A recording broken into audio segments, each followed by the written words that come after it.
Warning, STS Radio contains vulgar people, vulgar language, and vulgar ideas. If any of this offends you, kindly blow it out your ass.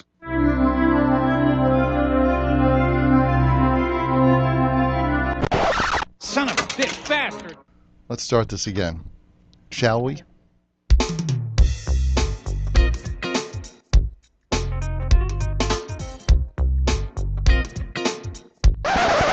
Jesus Christ. You're fucking retarded! Hey, Pickle-Licker, want to play the right intro? One more time! Are you ready?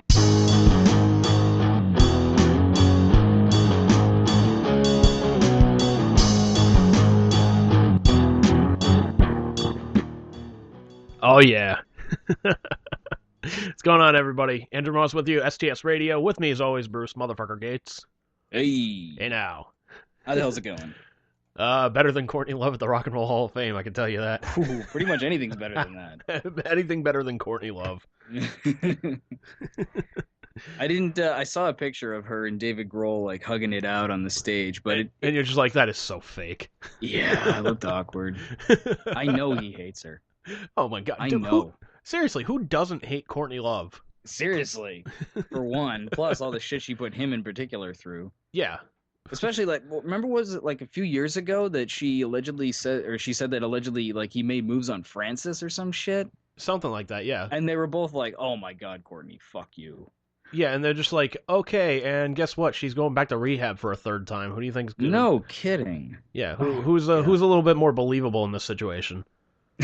Like, if I were Dave Grohl, I would have fucked Francis Bean on principle at that point. I'd have been like, let's break into Courtney's house and just fuck on her bed. That's so disgusting, though, because she's so young, and it's his former, like, bandmate's daughter. That's so wrong. Well, for one thing, Francis is over 18 at this point, I think, right? That doesn't matter. He's like, what, 40, 50? Yeah, I don't know. How old is Dave Grohl? I have no idea, but like I said, I would just look at her and just be like, you know what, we should just fuck on principle now. That's awful. That's awful, but truly awful. That's awful, but keep in mind, Francis hates fucking Courtney Love as well, so she'd probably be like, you know what? Let's do anal. Oh God. Oh God. Oh man. You are terrible, sir. I know I am. But yeah, I heard she got pretty well booed when she made it to the podium and shit. As she deserved to get. Of course. Fucking cunt. Yeah. she's like our generation's Yoko Ono. Yeah, pretty much. You Only know? I don't know if you can really, compare Nirvana to the Beatles. You can compare them in the sense of, like, they were both, like, innovators of their musical genre, I guess. Yeah, well, Nirvana weren't really innovators. They were just, but neither were the Beatles innovators of British music scene. No, but Nirvana were not they the were innovators like of grunge. They were just the people who brought it to the forefront. Yeah, so they were kind of like the guys that were, like, the example of whatever have you. Exactly, like British rock and roll standard. Yeah, like the British rock and roll. You think of the Beatles and whatnot. You think of grunge, you think Nirvana, like, right off the bat. Right. So, but yeah, man. Indeed. But yeah, Kiss finally getting into the Rock and Roll Hall of Fame, which is fucking great. I like what you were telling me off air about how they were kind of jabbing at one another and shit. Oh yeah, dude, it was hysterical. Because you figure, like, Gene Simmons, like, probably best known of being the biggest asshole of the band, doesn't take a shot at anybody. All he did is just like, I want to say congratulations to Peter, Ace, Paul. He mentioned, like, past members of Kiss and whatnot. Thank you for the fans for getting us in here and for being with us for 40 years, blah, blah, blah, blah, blah. He's like, no, I'm going to turn the microphone over to Peter. And, Peter goes on and says his thanks and whatnot. Talks about being, male breast cancer free for like 7 years or something. Or what was it, like 5 years, something like that. And, like, towards the end of his speech, he goes, but I just want everybody to know that if inside in makeup or out of makeup, I'm still the Catman. Which took the big shot at fucking Eric Singer, who's wearing his makeup and costume. Oh, man. Oh, that's funny. So then Ace comes up and he starts talking. He, like, first off, he cracks it with a joke. He's just like, I have a speech here, but these glasses aren't prescription, so I can't read it. Oh, jeez. Yeah, I know. That's Ace. Did he do his signature laugh? Probably like, ah. That's Ace though. And if you go to see Ace Frehley perform and whatnot, he always tells a fucking bad joke. Does he? Oh yeah, like I think I saw him like Halloween a couple of years ago. He's like, "Hey, I got a joke for you guys. Why did the monkey fall out of the tree?" And everybody's like, "What the fuck is he doing?" "'Cause it was fucking dead." Ah! And just goes into another song. Just like, Jesus Christ, Ace. Oh my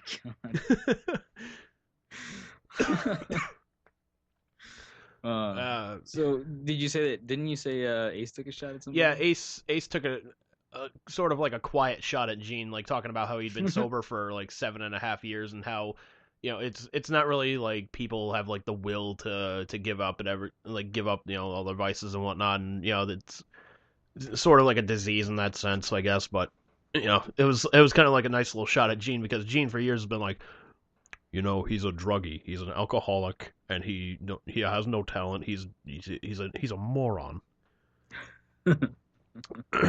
So Ace kind of took the shot, going, "Hey, guess what? I'm sober 7.5 years. Yeah. You know, hopefully I got another 10, maybe 20 years left on this planet. I'm gonna make the most of it." Like, all right, Ace, good for you, man. Good for you. How old is he? 10, Ace? 20 years? How old is he? Oh God, Ace has got to be late 50s, early 60s. Really? I think so. Yeah. Wow. Yeah. Yeah, the makeup hides it well, man. He doesn't even wear it anymore. I know. He hasn't worn it since he left Kiss, probably. Yeah, since like 2000-ish. Yeah. Something like that. So then Paul comes up and takes a shot at the Rock and Roll Hall of Fame.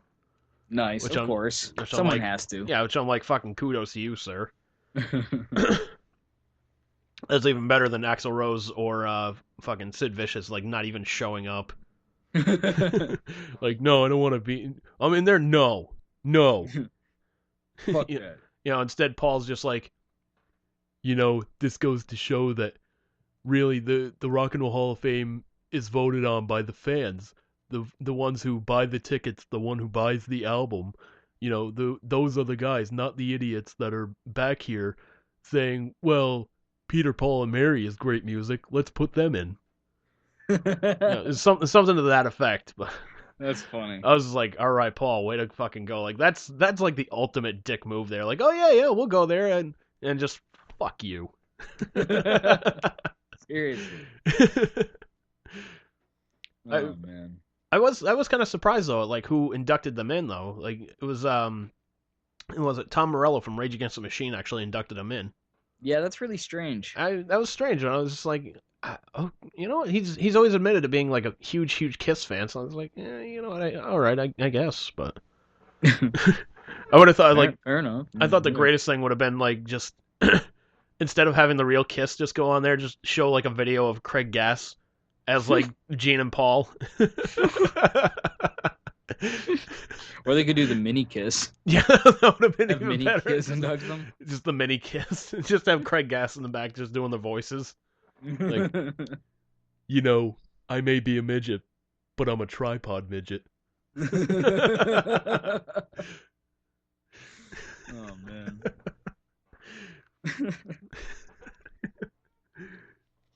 That means my penis is really big. Thanks, Mitch. Thanks for clarifying that, Paul. Oh shit. Yeah, I was a little disappointed I couldn't get him for a fucking interview, man. That sucked. No. Nah. Now well. Yeah, fucking the publisher was just like, well, you know, we can't do an interview. Do you want a copy of the book anyways? Like, okay, yeah, here's the address. Send it away. Fucking never got I'll it. take it. Never got it. Never got it. Asshole. Yeah, what are you gonna do? Fucking... First, Andrew, you have to send us your $25. First things first. Yeah, exactly. He'd send you a bill. You know that. Yeah. You know, Bruce is absolutely right. You know, we would send you a bill for this publicity copy because let's face it, nothing in life is free. You know, other than sex with me. That only costs your time, and time to me is money. So, okay, yes, actually nothing is free. Just so you know, I proofread it in the toilet, so my cock touched a little bit of it, so there's going to be an additional $200 fee there. Yeah. Dude, speaking of Paul Stanley, like charging for shit, I was kind of scoping around on the internet earlier, And like, you know how like a lot of rock stars are like doing this thing where they're just like, hey, if you pay like X amount of money, you get to go backstage, and we'll give you a stage played guitar, we'll sign it however you want, we'll get pictures and autographs and whatever else. Namely Kiss. Kiss does it. Nikki Sixx I know does it. I think there's like a couple other groups that do that as well. But so Paul's offering like there's like 3 different things that he's offering. One is like a whole like smorgasbord of shit. Hang on one second, I can pull this up. No. Yeah, so we'll just It's got to be gold if you have to pull up the list. Oh yeah, it's fucking gold. So you can either get a guitar that Paul smashes at the end of the stage. It includes a meet and greet with Paul Stanley before the show. Bring your camera for photos of you and the guitar and whatnot. After the show, you pick up the guitar, take it home with you, blah, blah, blah. Paul signs the guitar any way that you want. We'll also sign 2 collectibles of your choice. Obviously, no guitars, and that costs $5,500. Jesus. Stage played guitar. Paul plays 1 song of the show with said guitar. You meet Paul before the show, bring your camera, pictures of you and the guitar. Paul sign it any way you want. 2 signed collectibles as well. That's $8,500. Jesus. Why is that? Well, I guess I understand why it's more than the Smash one. Yeah. Because you can actually still fucking play it. Yeah. There's another one. It's like a guitar and meet and greet, which costs like $5,000, which you just get a Paul Stanley Washburn guitar. You and a guest meet Paul before the show, bring your cameras for photo, you and the guitar, blah, blah, blah, blah, blah. Paul signs it. That's like $5,000. And then I thought this was kind of cool, but it's still fucking way, way expensive. You get a, get this, you get a stage-used microphone that Paul Stanley sings in from the stage throughout the show. You receive a set list from the show, and you and a guest meet Paul before the show, get your camera for photos of you and Paul. After the show, you pick up the stage-used microphone, take it home with you. Paul will sign the microphone. Paul will also sign 2 collectibles of your choice, and that's $3,000. That's actually kind of cool, and I think a little more reasonably priced than the others, but still way too fucking expensive. Yeah, way too. And you also got to keep in mind that, like, they also have like print at the bottom of the page that says this package does not include a ticket to the Kiss concert. You need to purchase the tickets, the concert tickets separately.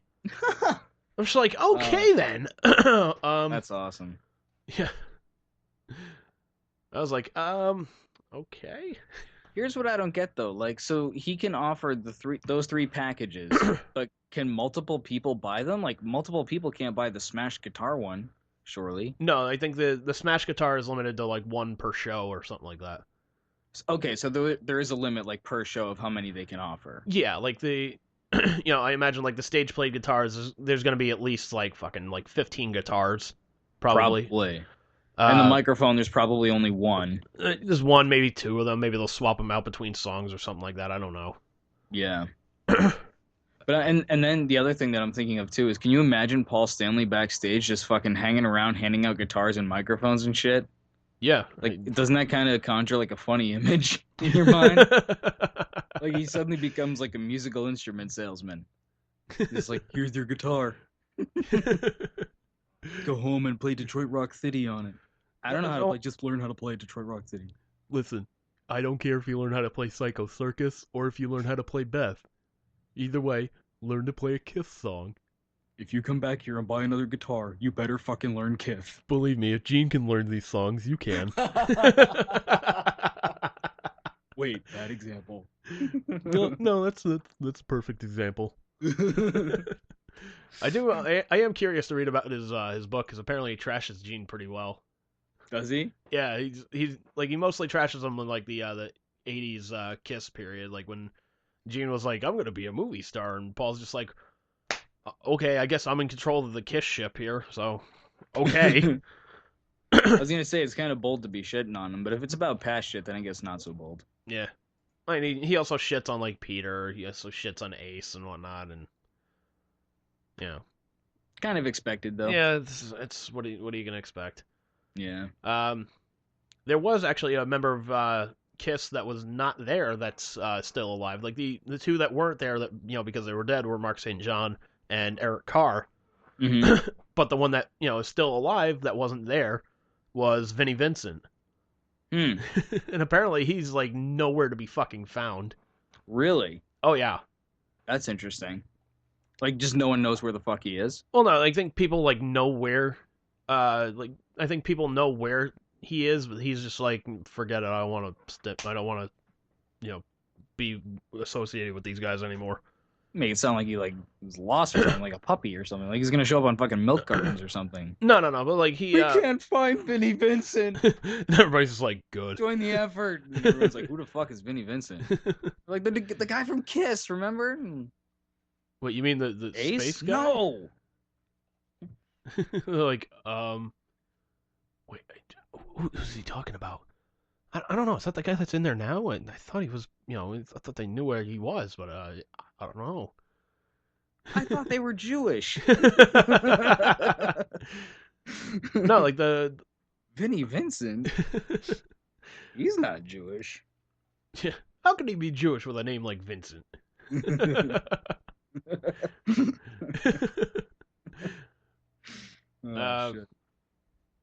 But yeah, I thought the entire thing was kind of funny, just how they're trashing everybody and whatnot. That is awesome. That is a great induction ceremony. Everybody just shitting on everybody. Oh yeah, that's fucking great. That's like, perfect. That's what they should do instead of like, just be like, well, we want to say thank you to our fans and thanks to our families, the fans, and all that, blah blah blah blah blah.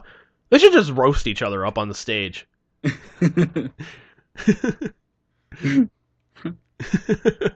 Just show like.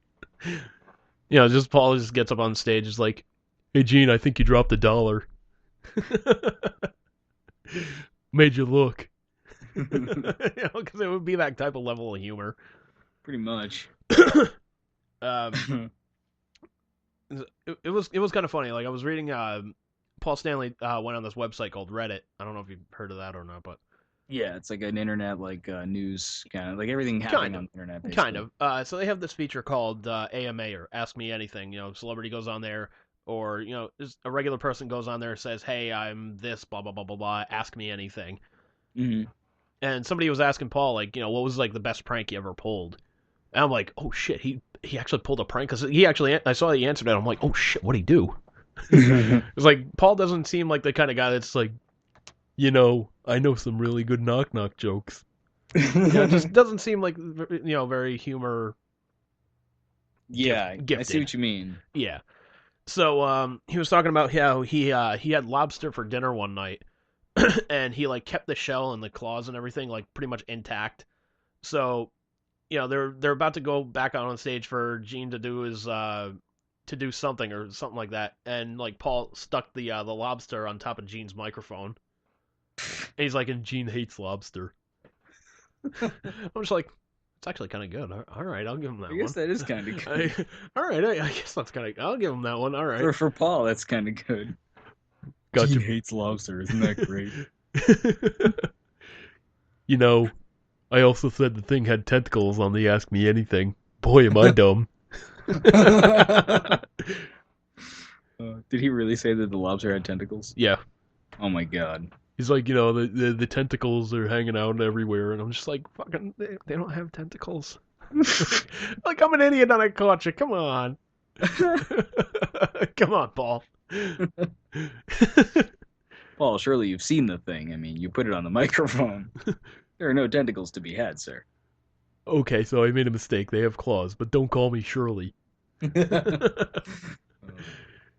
you, Paul. I can just picture him explaining that story to the interviewer and being, or actually there was no interviewer, but I could just, picture him explaining that to someone, being like, so, I took the lobster and I put it on the microphone, and not explaining the thing about Gene, like, hating lobster, and everyone being like, what the fuck's he talking about? Like, Gene hates lobster. Like, all right. Well, okay, in that case, well done.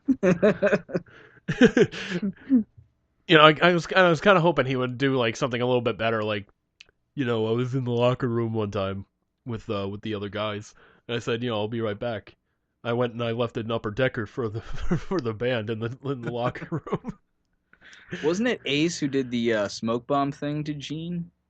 No, that was Eric Carr did that. It was Eric Carr? Yeah. For those that don't know, Eric Carr pulled a prank on Gene where Gene was getting busy with some girl in a bathroom backstage or something like that.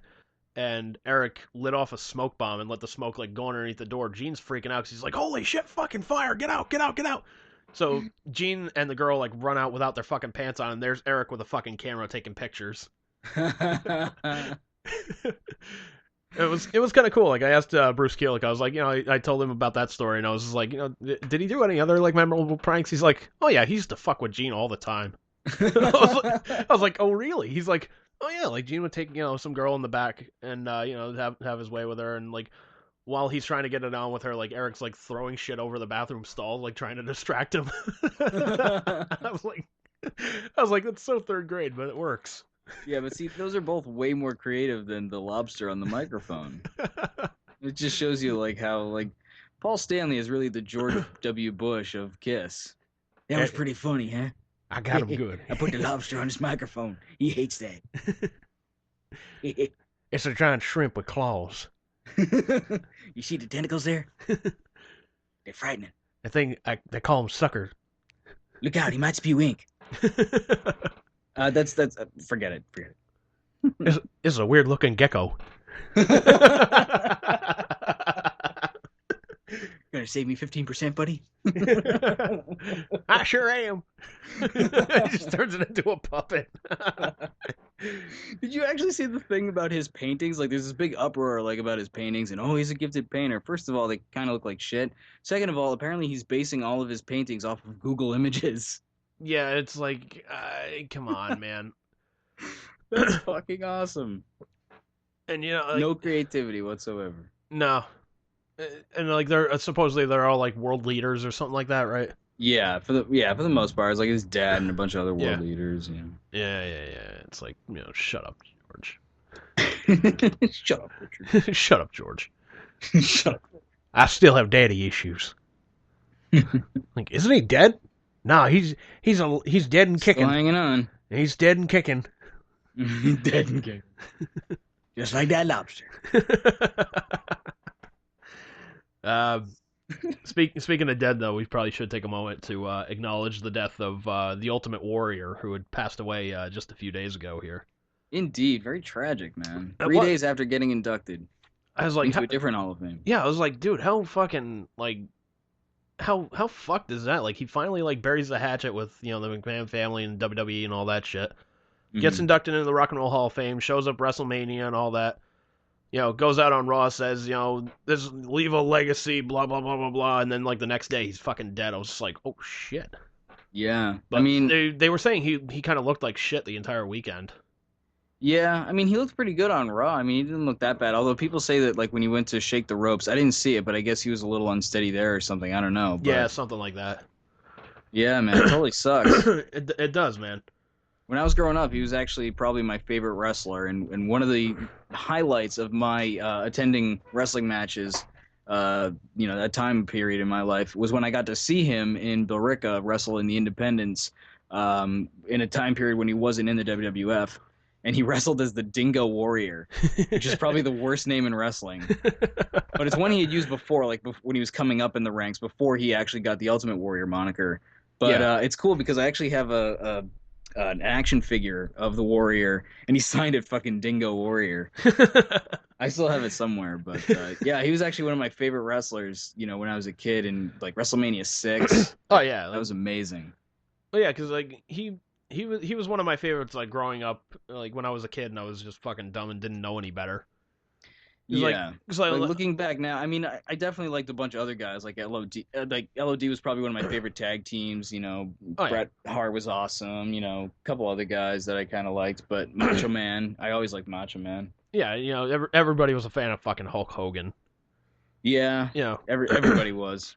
Fucking Lex Luger. I never really liked Luger, I gotta admit. Mr. Perfect, like the classics and whatnot. I didn't really appreciate Perfect until I got older. Yeah, but that'll happen. But yeah, like Warrior was like the guy, cause he was almost like Macho Man, like he was loud, he was fucking crazy, and he wore a lot of bright colors, and we were just like, and we just fucking ate it up. Like when they were a tag team, I was beside myself. Yeah, like I smelled the shit from your house. At 5 years old, I could smell it. Like, I smell shit. Somebody in Massachusetts pooped. And it's wrestling related. Oh man.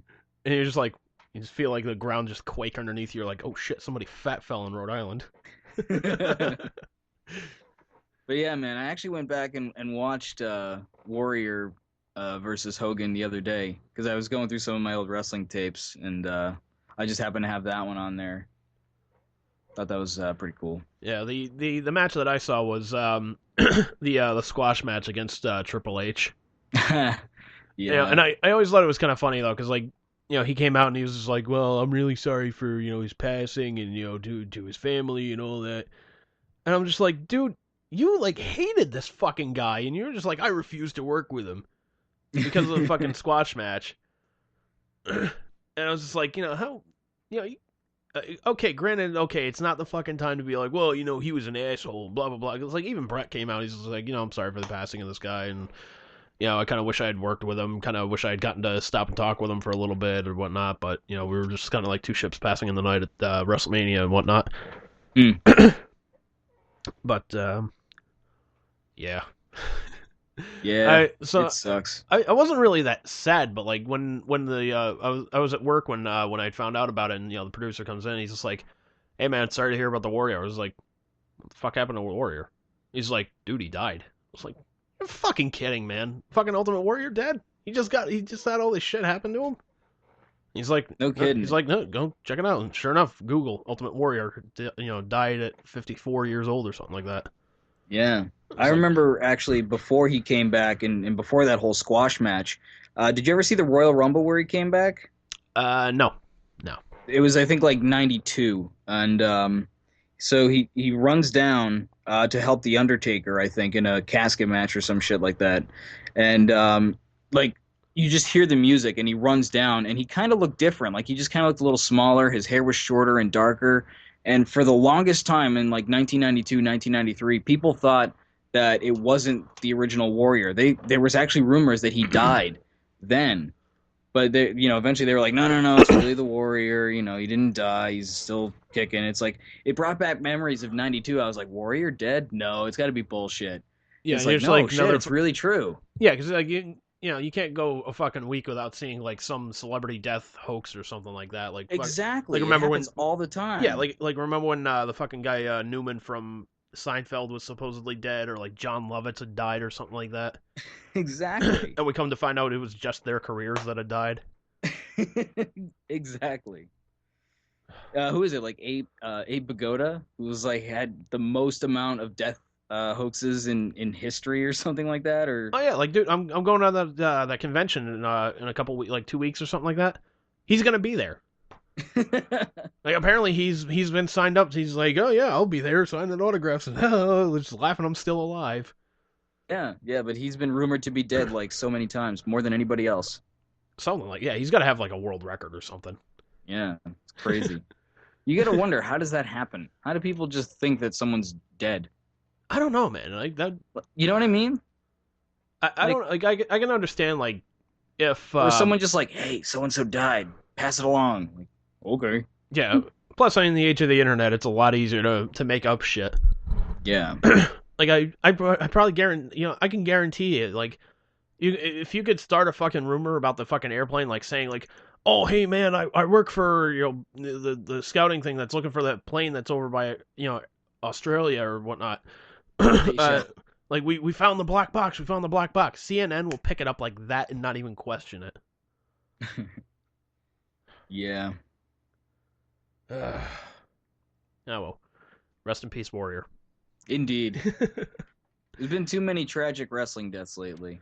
From not really you know, unnatural causes. Yeah, and like some of them could absolutely be helped. Like some of them were like, a lot of them were like drug related and whatnot, and yeah. Like, all right. I mean, you gotta think that in some way the steroids had an effect on Warrior. They did. You know? You gotta imagine that they did.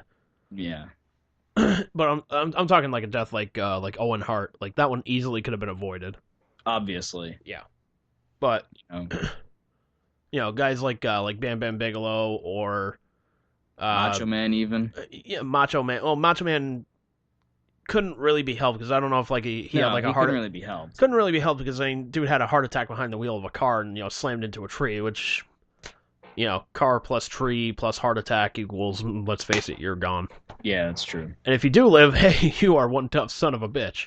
Yeah, but I mean, I was just talking like recently, as far as like Oh yeah, there was him. There was Paul Bearer passed away, I think, about a year ago, right? Something like that. Yeah. Yeah, it feels it was pretty recent. it was about a year ago that Paul Bearer died. Which I thought it was kind of funny, like during the Hall of Fame induction ceremony, like there's kids up there making a speech saying, just wanted to thank the fans and we wish our dad could be here to witness this, and one of his sons gets on the microphone, he's holding the urn and whatnot, he's like, oh yes, yes, yes. Just like the whole Paul Bearer thing, I was like, man, that's fucking awesome. Like, kudos. That's cool. I was like, kudos to you. And then next thing they know, like the lights like go dark and whatnot. Out comes the Undertaker, holds up the urn and does like the whole like holding up the urn on one knee to the picture of Paul Bearer. I was like, that's fucking badass. That is cool. It's like I thought like maybe like Undertaker would come out and like say a couple of words or something like that, but he's probably just like, you know what, I gotta stay in character for this. Yeah. So. And what do you really say? You really can't say anything, man. It's just like, okay, I wish the guy was here. He's very instrumental in not only my career, but like numerous other people's careers. Yeah. So. But actually, speaking of Undertaker, yeah, the big story from Wrestlemania this past weekend. Pisses me off so much. That was the Undertaker had finally lost his first match at WrestleMania, and the collective wrestling world shit a brick and fucking just fisted their own dicks out of frustration. And then ate it and then vomited it back out again. Exactly. Yeah, it was vicious. That was like, here's the thing, man. Like, there were like a couple different stories going around as soon as it happened. Like, supposedly that wasn't like the original finish. Like, the original finish was Undertaker was gonna beat Brock. Of course, because that's the logical ending. Right, but the other report I had read was Undertaker, was taken to the hospital after WrestleMania because, he had a pretty bad concussion early on in the match. Which I was like, okay, you know what? Yeah, that in that way I would be like, forget it, done. Just stop. Yeah. You figure a guy at his age, like he's got to be like mid to late 40s, something like that, right? Yeah, but I mean, they could have done something differently. Like they could have just had a run-in or something and have it be a disqualification. No, because like with an Undertaker match, it's such a fucking cop-out to do that. It would be, but it's more of a cop-out, I think, to just have him lose, if because like he got hurt. Yeah, but I mean, besides, I think he actually did win one by disqualification. I think he actually won his first appearance at a WrestleMania, which is WrestleMania 9, by disqualification. Yeah, that's like first WrestleMania. That's like nobody was thinking like, well, we're gonna have this guy go 21 straight WrestleManias without losing.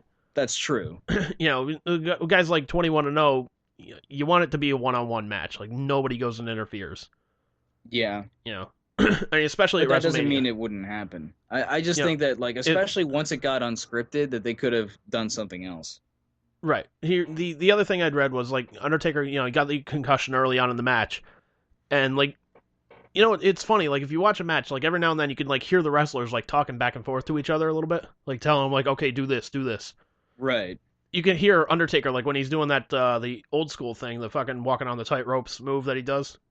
Mm-hmm. You can actually hear him, like, telling Brock, like, reverse into F5. Sure enough, he leaps off, Brock catches him, throws him into the F5 and whatnot. But apparently, like, very, very, very, very few people knew about that end result, which was the other report I had read was the only few people that knew about it were Undertaker, Hunter Hearst Helmsley, Stephanie, and Vince McMahon. They were the only ones who knew about it, and the Undertaker, obviously. So Brock didn't even know? Brock didn't even know. I think he didn't know. I don't think he knew until, like, the last second, like, before he went out there, like, oh, by the way, you're ending the streak tonight. But yeah, I was gonna say, otherwise, how could he, finish the match? Yeah. But even, like, if you even look at the face of the ref, like, he was even surprised. Like, he had no fucking idea, but, like, all the refs are trained, like, look, if somebody doesn't kick out after the 3, like, that's it, the match is done. Like, you keep counting. Right, because it could mean that they're hurt. Yeah. So you don't want to have it keep going just for the sake of having it keep going. Exactly. It's more out of safety than anything. Although, fuck a lot of good safety did for Owen Hart. Yeah. Again, that was an avoidable death, but yeah. But yeah, like I thought it was funny because like the last report I had read was originally the ending was Undertaker was going to win and whatnot, but Vince talked him out of it. Like said, like, look, we need a big surprise here. Like, a lot of people know, like, okay, Daniel Bryan's going to win the fucking championship, which he did. Mm-hmm. But we need like that big thing. Like, this is the 30th anniversary of WrestleMania. We need something big for this. So he apparently talked to the Undertaker. He's just like, we got to end the streak. Mm. It's like, really, like, where do you keep going with it? That's true. And although it is probably his last WrestleMania. It probably is, but there were a lot of rumors that next year he was going to have a match against Sting, who just recently signed with WWE. Really? Oh yeah, that's interesting. I didn't know that. Mm-hmm. They're not sure like what capacity. Yeah, they weren't sure like what capacity it was going to be like. As far as like if it's just going to be like on TV, they're like it's definitely not going to be like full-time wrestling or anything like that. Mm-hmm. If anything, he'd probably be like a part-time wrestler, like major pay-per-view events. Like WrestleMania would be obvious, maybe a Royal Rumble and like SummerSlam. That would probably be it. Interesting. So, it is kind of interesting because he's just like, I would never sign with WWE and whatnot, and sure enough, there it is. Yeah. But all of a sudden he does it. Well, I guess because I guess like, his contract with TNA had come up. And they're just like, well, we're not going to resign you. We want to, move our young talent and what have you. And, so he's just like, well, okay, I still got, a couple good years left in the tank. So really, where else could he go?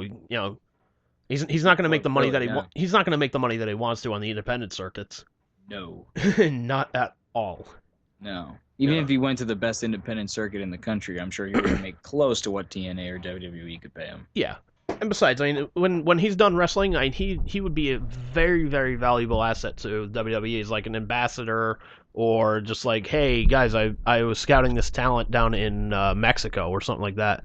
I think we should take a look at this guy. Maybe sign him to a development deal or something. I don't know. Yeah, publicity. Yeah, exactly. Publicity. It'd be a publicity monster. Yeah. But yeah, man, just because like they made the announcement that WrestleMania is going to be in San Francisco next year, and I was like, oh, what the hell, man? That'd be kind of cool, I guess. Seeing the Undertaker go up against Sting and whatnot, but apparently, like, Undertaker handpicked Brock. Like, somebody asked him, like, if the streak were to end, who would you want it to end against? And he was like, I think the best one will be Brock Lesnar. That's interesting. Yeah. I thought it was... Why Brock? I don't know why Brock, but I guarantee you, man, like, he just earned, like, maximum fucking heel points, like, lifelong heel points for that. Yeah, absolutely. Yeah, so... But, if it was all, a plan of Vince to get people talking about it, obviously it worked because we're talking about it. Exactly. And I mean, like, you have to give that to Vince. He is a marketing genius, so it wouldn't be out of the realm of, realism for him to have done something like that. It wouldn't, but I mean, also, like, like, I was watching WrestleMania and whatnot, and, like, as soon as, the hand hit the mat for the 3 count, like, there was just a hush over the fucking crowd. Yeah, like some of the faces that you see. Oh yeah, they were just like, "What the fuck just happened?" And it's like, I don't know why you guys are getting fucking pissed off about it though.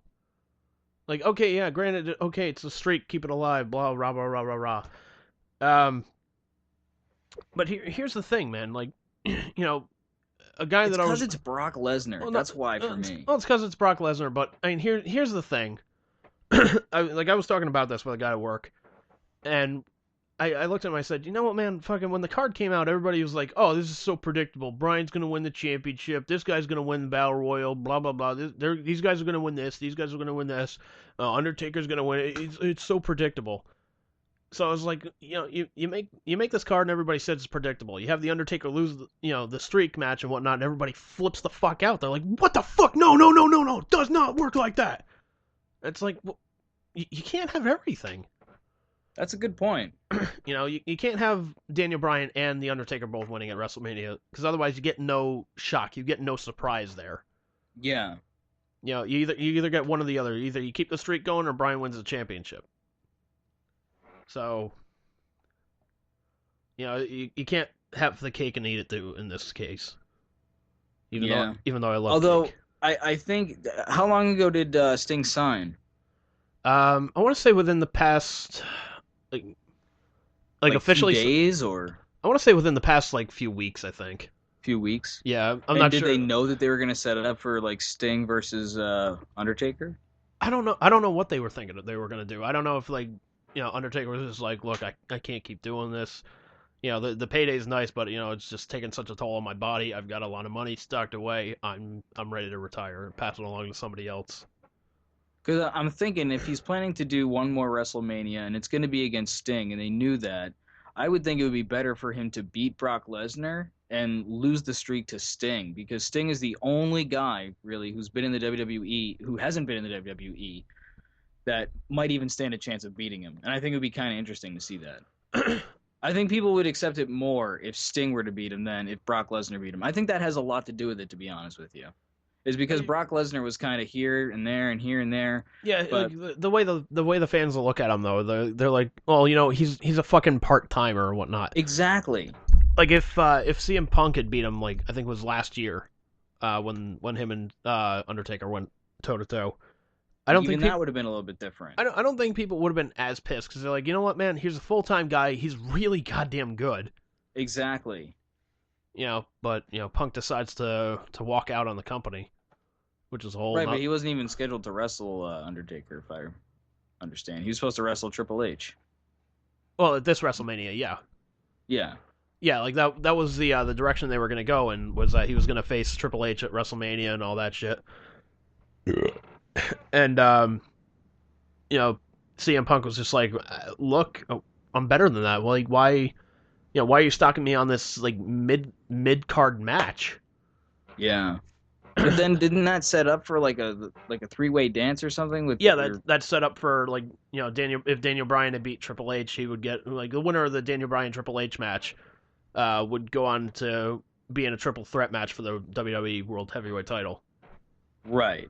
So theoretically, that could have been CM Punk. Theoretically, it could have been. I think they kind of made that little stipulation as kind of like a big fuck you, like, hey, look at what That's look what what I was happened. wondering. Probably. It wouldn't surprise me for them to take that fuck you shot at CM Punk, so. Yeah. Because I can only imagine that if he knew that was going to happen, that he would have no reason to leave. If he knew that he was going to have to fight Triple H and that would set up for, if he wins that match, he goes on to have the three-way dance for the belt, and that he would be set up to win the belt, I think he'd be like, all right, fuck it, whatever. As long as I get the match at the end and I walk out with the title, I'm happy. But I mean, regardless, it also kind of surprised me that he walks away after the Royal Rumble, which is they're starting the road to WrestleMania there, and this is the big fucking payday for everybody. Mm-hmm. And he's just like, I'm done. So, I really don't know what to think. Part of me wants to say, you know what, the dude's probably just extremely fucking burnt out. Because, like he was saying to Vince apparently, we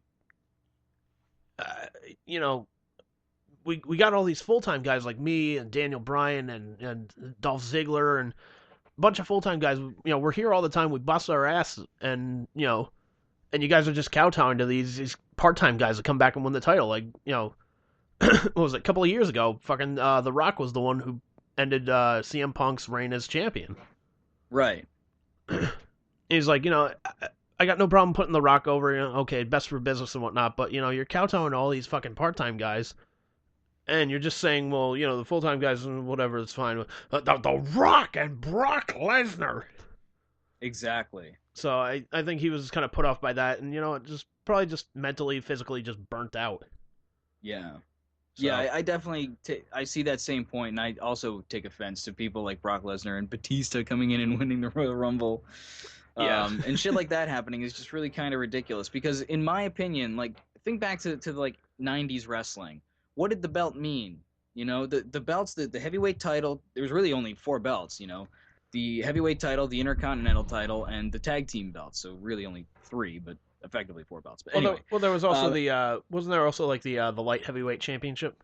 that came on much, much later. Back in like the Or, early 90s, there was only those belts. That's true, yeah. There wasn't even really a women's title. I mean, it was there, but they didn't really use it. Yeah. But Yeah, at any rate, actually, there was the $1 million belt, but that wasn't really like a sanctioned Yeah, title. that wasn't really like a championship title though. Right. You rarely even fought for it. Yeah, and it's like, the tag team champions were like, okay, they were in like some other like different league or whatnot, and it was like, the world heavyweight champion. Oh no, there was also the European champion. Yeah, but that was also much later on.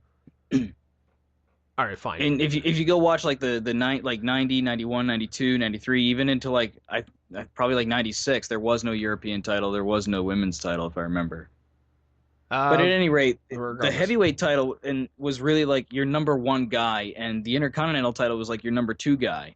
So like they would put those belts on people who could effectively carry the company. You know, guys who were like their workhorses and had the best matches, drew the biggest crowd, but really deserved to carry the flag of the company and effectively be the face of the company.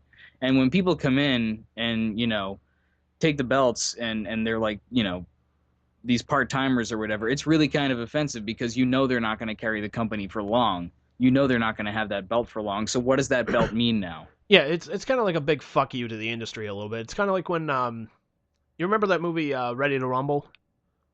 Yeah, and fucking what's his name there? David Arquette wins the title. Yeah, he won the WCW World Heavyweight title. The World Heavyweight title. And it's like, dude, come on. Like, I know you're like going for publicity for this movie, but like, come the fuck on, man.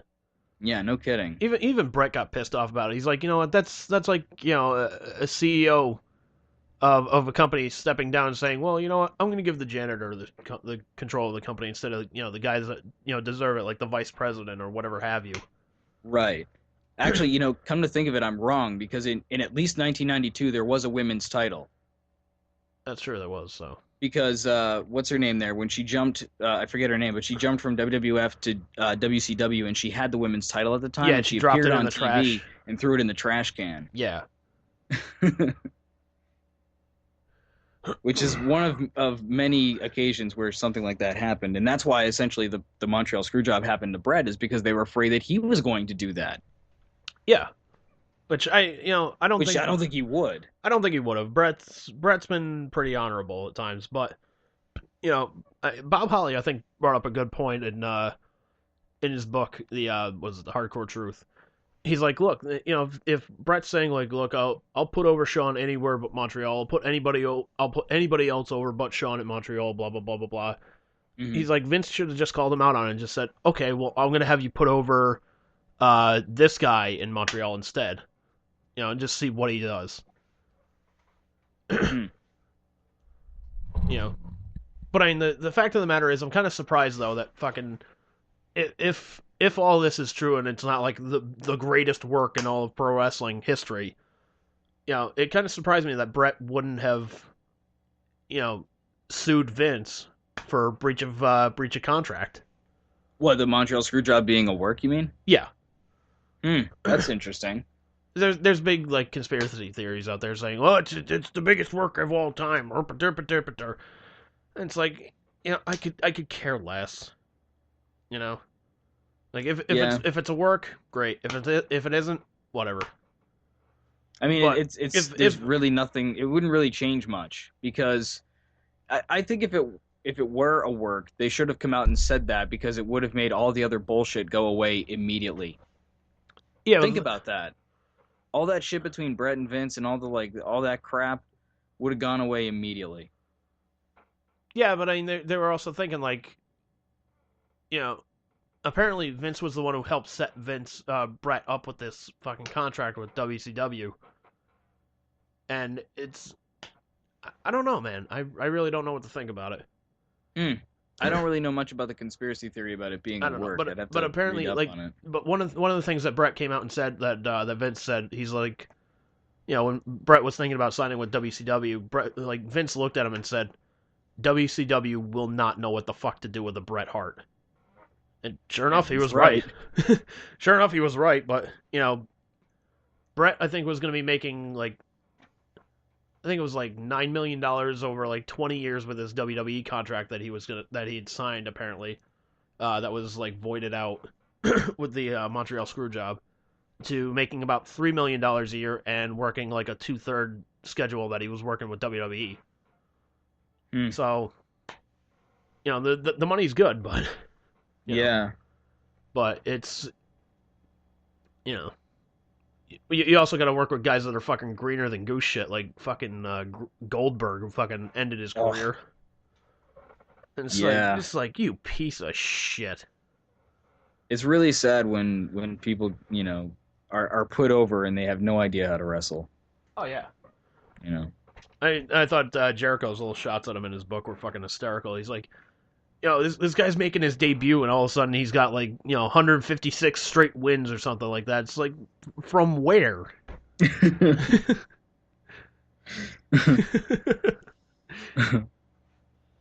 Yeah, fuck Goldberg. Yeah, fuck Goldberg. I just like it now where there's a wrestler named Ryback in the WWE, and whenever he's wrestling, the crowd always just chants Goldberg.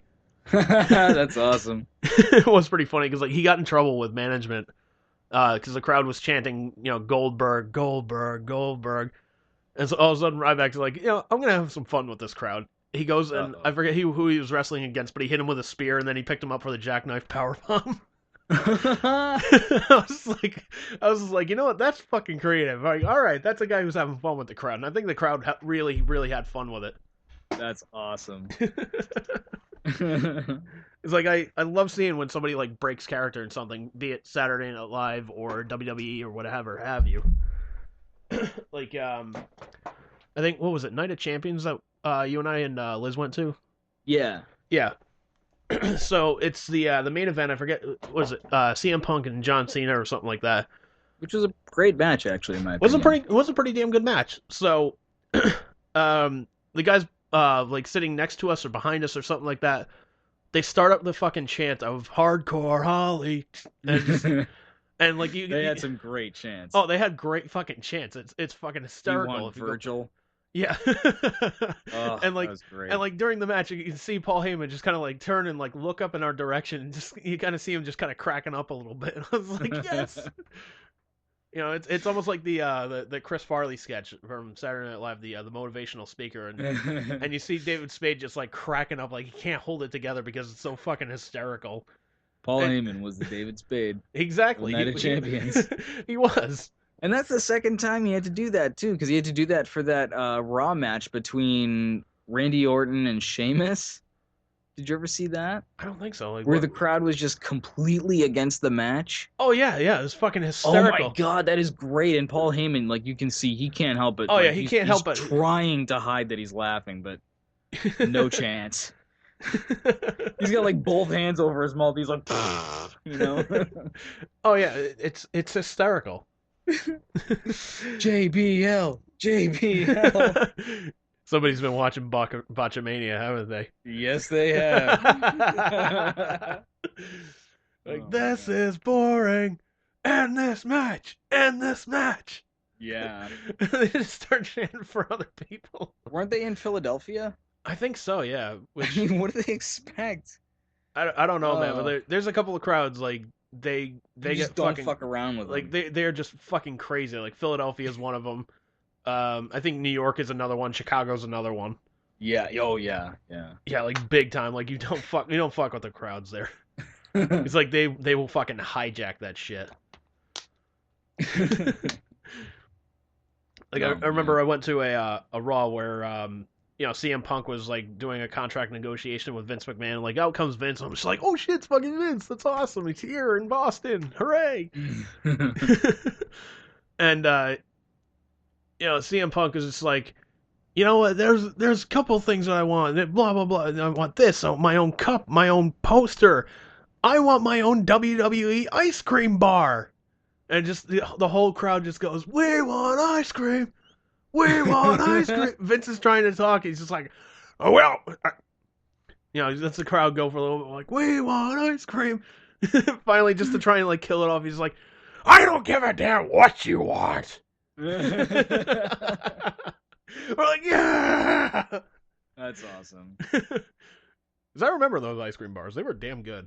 They were good. They were good. Fantastic. That's what I always got off the ice cream truck. I would always either get that or the Chipwich. You know what I'm talking about? Oh yeah, those are tasty. Yeah, those things were awesome. The spinners call them just ice cream sandwiches, which they're not. Ice cream sandwiches are the two chocolate pieces with the ice cream in the middle. Yeah, with the pieces of sandwich that always come off in your fucking fingers. Exactly. That's what that is. Yeah. A chip witch is different, or a hood witch if it's a, you know. Yeah, the way I look at it, man, the ice cream sandwich is like the Cheetos of the ice cream world. No matter how carefully you fucking eat them, shit's coming off on your fingers. That's very true. Yeah. That's very true. You have to be like methodical with the wrapper, and even still, like you're bound to get something. Even still, you're gonna either drip ice cream on you, or you're gonna have chocolate all over your fucking face like a fat guy. Speaking of fat guy, I got a really interesting compliment. Oh shit. I think it was yesterday. It was like, I think the beginning of the day when UPS was bringing stuff to us. He's like, I got 6 for you today, meaning 6 packages. And he's like, it's probably going to take 2 of you, be 1 trip. And he's like, and he looks at me, he's like, although you could just be 1 trip. You look like you work out. And I kind of like look myself over. I'm like, I look like I work out? Like, sir, you need better glasses. But out loud, you were probably just like, yes, I do. You know, just strike that like superhero pose. You're like, what can I help you with? Like, you just made my day, sir. Seriously, it did make my day. I was like, you know, I did start recently. You know, I did start recently. You're just like, you know, I did 10 push-ups this morning. I did start push-ups recently. It's fucked up. I'm trying to do this 100 push-ups program that I've tried before and failed, and I continue to fail, but I'm gonna keep trying, man. No, what is it? I was sore as a motherfucker a few days ago. What is it? You try and do 100 push-ups in 100 days or something like that, or? No, you just try to do 100 push-ups. It's building you up to doing 100 push-ups in one session, like not all at once, but like in like 5 reps, you do 100 push-ups with like a minute break in between the reps. Huh. All right. So that's basically what I'm working up to. But the level I'm at now, I can't get beyond. I tried it 2 days ago and failed, and I tried it today and failed. But it's like you got to do 12, 17, 13, 13, and then 17. Oof. And when I tried it last time, I did the 12, 17, and then I did 12, and I was like, I can't do anymore. Fuck. And today I did the 13, but I could only do like the 10, up to 10 on the second to last repeat. So I was like, fuck. But man, Well, let me tell you, man, you're a better man than I am, because fucking there's no way I could even do 1 push-up. Really? Yeah, because I was just like, you know what, man, I'm just too fat for this. I'd rather just go for a fucking walk. Build up like the legs. The way you start is you just do however many push-ups you can all at once, and when you enter that, it designs the program around like that. But unfortunately, for me, it seems it's too hard at how many I can do, because I can do 25 all at once, and like it's kicking my ass. So I might have to try again at a lower level. Jesus! This is above my ability. I'm too fat for this shit. I do not work out. I do not look like I work out. I'm a sedentary motherfucker up until recently.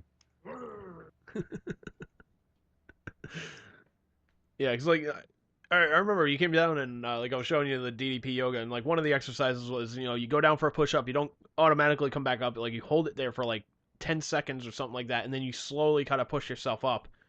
And like you saw me doing it, I was like right on the fucking like right on the ground. And it's like, dude, aren't you supposed to like be off the ground a little bit? I was just like, fuck this. He wasn't even that good of a wrestler. That's correct. Well, you know, you could always start with what's called press-ups, where you start from your knees, instead of your feet. Yeah, but work up to real push-ups. Yeah, but I mean, those are always referred to as like, you know, women's push-ups. They are. They are. Sorry. They are. That's okay. But it's a start. It is a start. It is a start. But, you know. I would think that you would have the upper body strength to pull off a push-up. No, I mean, if you look at like my upper body, like compared to my lower body and whatnot, it's just but like you throw a mean fucking punch. I've seen you punch things. Yeah. So that takes upper body strength. Well, yeah. So I would think that you would have enough to do a push-up based upon what I've seen. Well, because I do have a little bit of muscle in the upper part of my body, which I like to think is awesome. But like, are you saying it's all in your like forearm or something, or all in your bicep? It's all, like, it's pretty much like all in the forearm and the punching muscles. Like all in the forearm and the bicep. That's it. There's like nothing in the shoulders. There's like nothing in the chest area. Gut area, forget it. Just it's like a barren wasteland of muscle. Oh man! But like if you and I went to a gym or something like that, and you saw me doing leg presses, I think you'd be kind of impressed. It's like it's more like lower body strength for me. I don't know why. Yeah. Probably just because my brain like subconsciously is like, you are so fat. You need to build up the lower body strength. Come on, you need something to carry everything here. Oh man, I'm telling you, I was hurting so much after the wiffle ball game. Like my thighs were so fucking sore. Oh yeah, dude. Yeah, I'm I haven't run since I was 13. No, that's not true, man. That's not true. I remember I used to chase you in college. That was short distance. Yeah, that was short distance, but it's still funny as hell. You're just like, I didn't have to avoid any mud. Yeah. You would have slipped and fell like Josh. That's true. I would have. Ooh. Still the greatest memory ever. The falling or the ooh? Both. Yeah, really. Unfortunately, I was there for neither. Wait, I only heard about them. Were you there for the movie night where that chick came in all freaked out?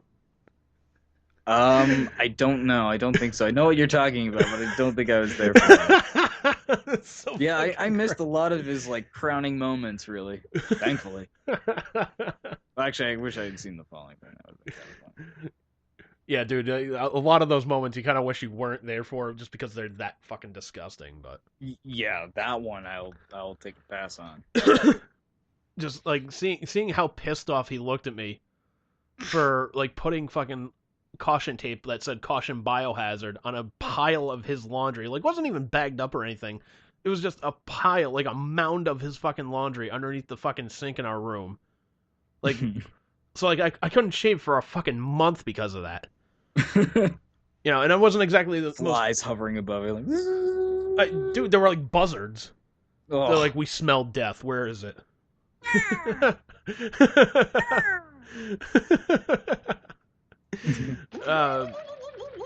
yeah, like, I couldn't shave for a month because of that. And like, you know me, I'm not like the most confrontational person in the world.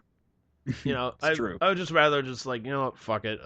Is there something more important? Yeah, okay, forget it then. Whatever, fine. And just fucking let it go. And you know, like fucking yeah, like I was never like confrontational about him. Like, dude, what the fuck is this? Like never freaking out or anything. But you know, just in my mind, I'm just screaming. Jesus. Yeah. Just like looking at that laundry, just Jesus. Just man. like screaming that out in my mind. I'm just like, who the fuck would fucking do that, man? Like He just leaves their shit strewn about like that. Yeah, which clean up after yourself. So. Hey, seriously, man, like go to fucking Walmart, buy like a fucking laundry bag. It's like what, $5-10, something like that. You know, granted, his would fucking disintegrate, but that's true. I don't know. Get a metal one. Yeah. Dude, I gotta tell you this fucking story. I don't think I've ever told you or anybody from like the college about this story. Oh no, it's gotta be really bad then. Dude, I had to keep this fucking quiet for fucking like years. Oh god. Oh no, it's a good thing I'm sitting down. I may have to take a shit after this. Probably either that or you're probably gonna laugh your ass off at how fucking retarded I am. Uh-oh. Like you're probably gonna sit there going, boy, you are retarded. Do you remember a couple of people in the anime club were freaking out because apparently somebody in upper, like the student government or something like that, found out like some of the guys and girls were sleeping in the same rooms at like Anime Boston or something like that. Yes. Who do you think told them about that? No. No way. Did No. you do that because of Josh, though? No. I didn't do it because of Josh. Here, I will tell this story. And I swear to God, like that's just like a little teaser for you. But yeah, let me tell you, man. It started off. I was talking with with that girl Rachel, and she was like, "Oh my God, you're not gonna fucking believe this!" Like they just got back from Anime Boston, and she's like, "You're not gonna believe what Josh just did." So, she sends me this link. I'm like, "What the fuck is this?"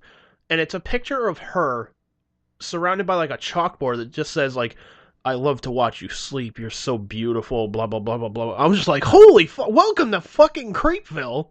Jesus Christ. Yeah, it was like that fucking creepy, but I'm laughing my ass off at it because I'm like, dude, this is so fucking hysterical. Like, he wants to have sex with you so bad. That's almost as creepy as one of the things that I read in a list of creepy things to whisper in someone's ear after you hug them really close, which would be, "You smell different when you're awake." I love it when you're not on fire. One of my favorites though was "soon." It's like somebody opened up my mind and was just like, "Hey, guess what?" Pretty much. But no, I think so. Chalkboard full of creepy. Yeah, so I'm laughing my ass off about this, and I was She's talking. scared out of her wits. Yeah, she's terrified out of her wits like a fucking rape victim. And so like she hadn't been raped and she was just like freaking out like she had been. She was about to be. Arguably already was. Yeah. Visually. Soon. Soon. So I was talking over Instant Messenger, like AOL Instant Messenger. I'll tell you how long ago this was. And I was talking with our friend April. You remember her? Oh yeah. Yeah, so I was like, "Oh my God, this is so fucking creepy. Look at this.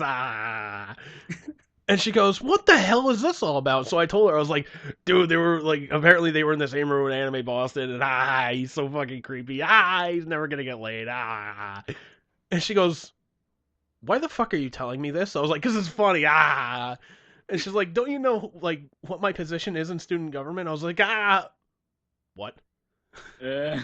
She's like, "Well, I have to report this." I was like, "Fucking what? No, like don't." What was her position?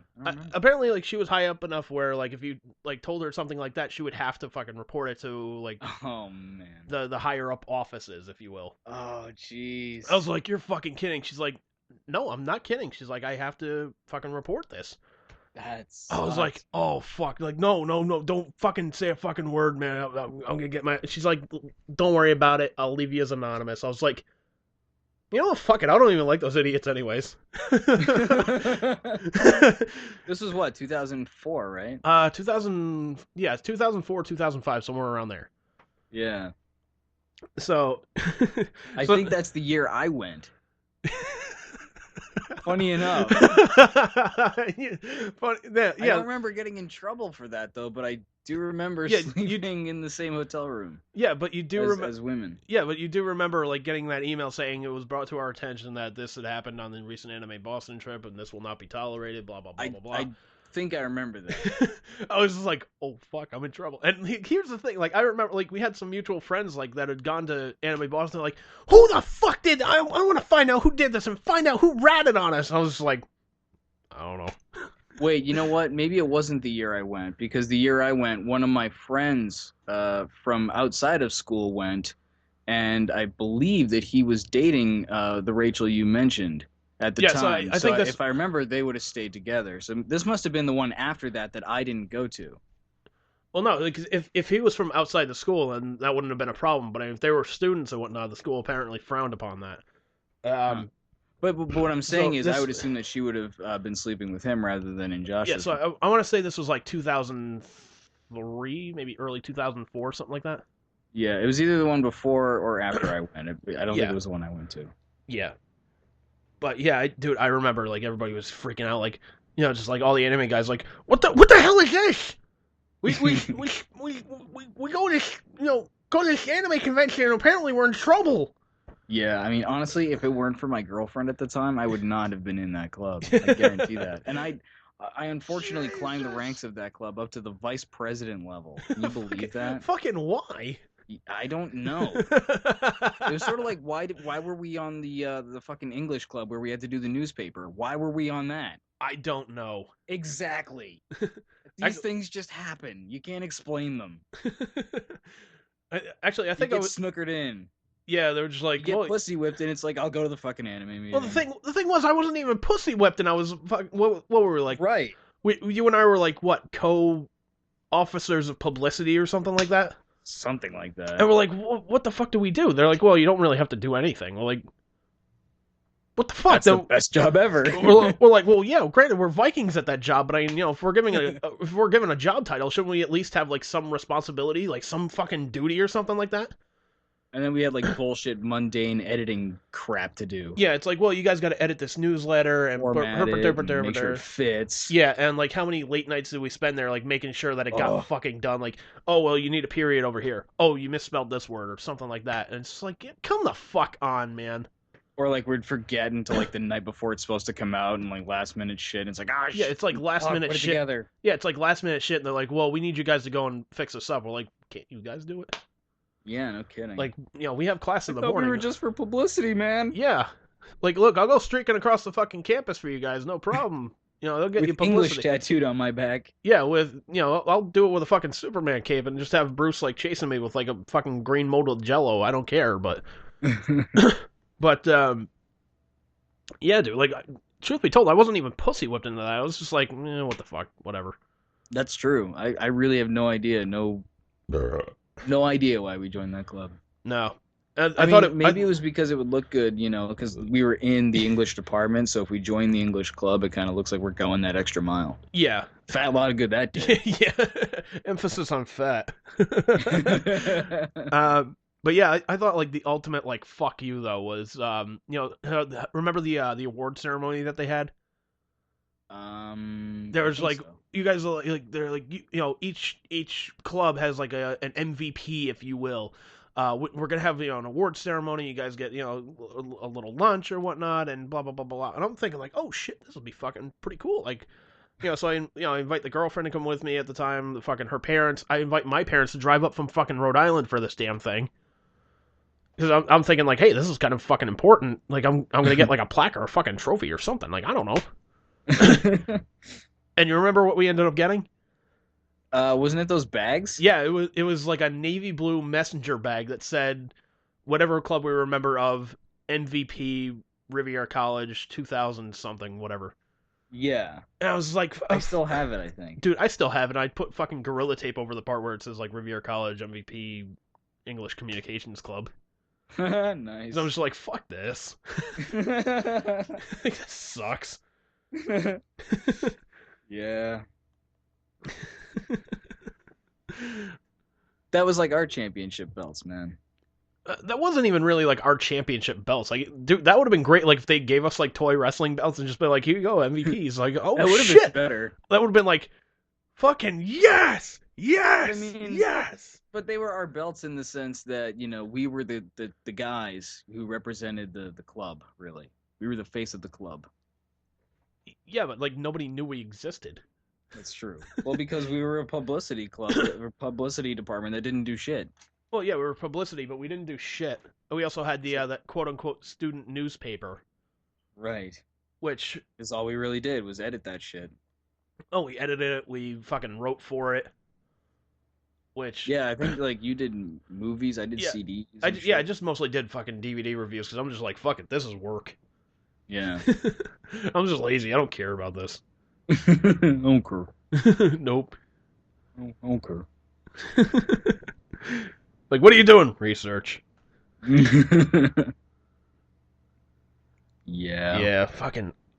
I was just like, you gotta be fucking kidding me with this.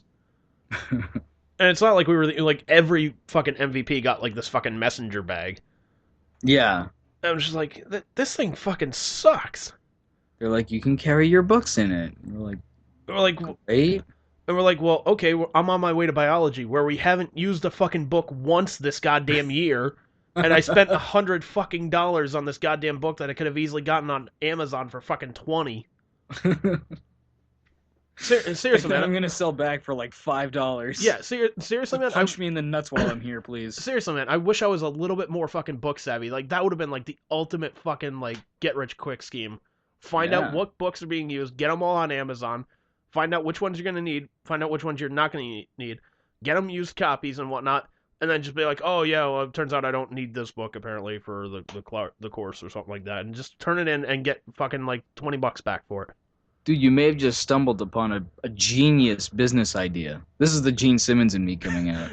You know, Andrew, if you opened up a store where, like, you bought just a shit ton of, like, used books like that and then, you know, sold them to people. Yeah, but like, go. Profit. Yeah, but I mean, it's also tricky in the sense that, like, you know, whatever book they use at like the beginning of the semester, they probably won't take back because, oh well, this book is you know, they're going with a new edition. Yeah, it's like, true. Well, fuck you then. But why'd you make me buy it in the first place? Yeah, dude, I was so pissed off when I had to plunk down. I think it was like $90 for that biology book, and then we end up not fucking using the damn thing once.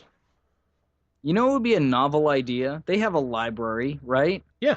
Why don't they just purchase, like, some number of copies of the books that they need, which they apparently have already done because they sell them at the bookstore, and put them into the library for rental purposes? Yeah. How about that? Rent them as you need them. You know, doesn't that make a little more sense? You know, I think it makes a lot more sense than breaking $1. I think that's one thing that points to just, you know, colleges just want money. It's just a machine. Get them in, get them out, give them their fucking certificate. Just make sure you get, you know, their money. Exactly. And I hate the fucking fact that it changed, like, while we were in the middle of going to college. Like, you remember, like, before we went to college, it was like, you know, if you get, like, a bachelor's degree, you're going to earn $1 million more than you would, you know, with just a high school education, and, you know, you're going to have a successful career, blah, blah, blah, blah, blah. And people still tout that bullshit today. Yeah, they still tout that bullshit today. And, like, when we were, like, sophomores, everything changed. Everybody was just like, well, you know what? A bachelor's degree is just pretty much as good as a high school diploma nowadays. It's like, well, why the fuck am I here? Exactly. You know, why am I... We really got fucked. Fucked? Like, dude, people that get fucked at least get dinner and a drink beforehand. No, you know what happened to us? We got someone fisted. took a picture of us and put a chalkboard behind us and wrote all kinds of shit like I like to watch you sleep and soon. And soon.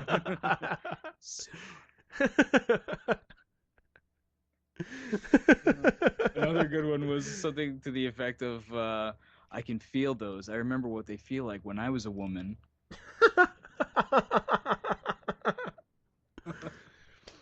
Oh, man. It was a great list. Yeah. I think that's going to do it for us this week on STS Radio. Sounds good. But before we leave, I am going to end with the traditional plugs and whatnot, and a little teaser. I will talk about that in just 1 second. But you can check out our past episodes on Spreaker.com, STS Radio. You can find us up on iTunes. You can check us out on YouTube. The STS Radio is our username. Pardon me. You can check out our friends, the Mike and Billy Show, over on Spreaker.com as well, which they did a recent interview before Wrestlemania with the current champion, Daniel Bryan. Nice. So you can check that out.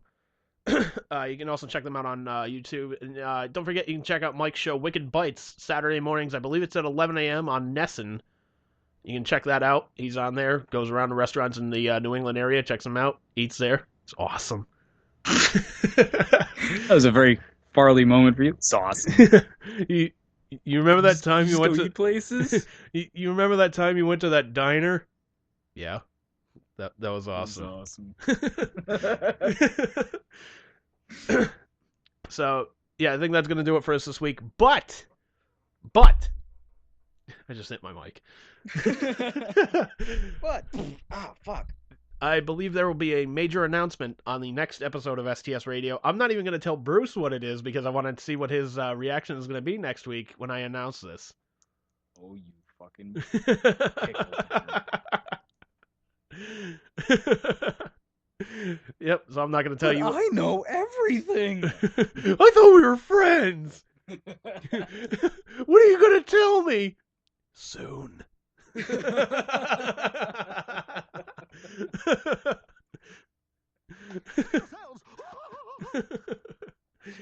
So, yes, there will be a major announcement next week.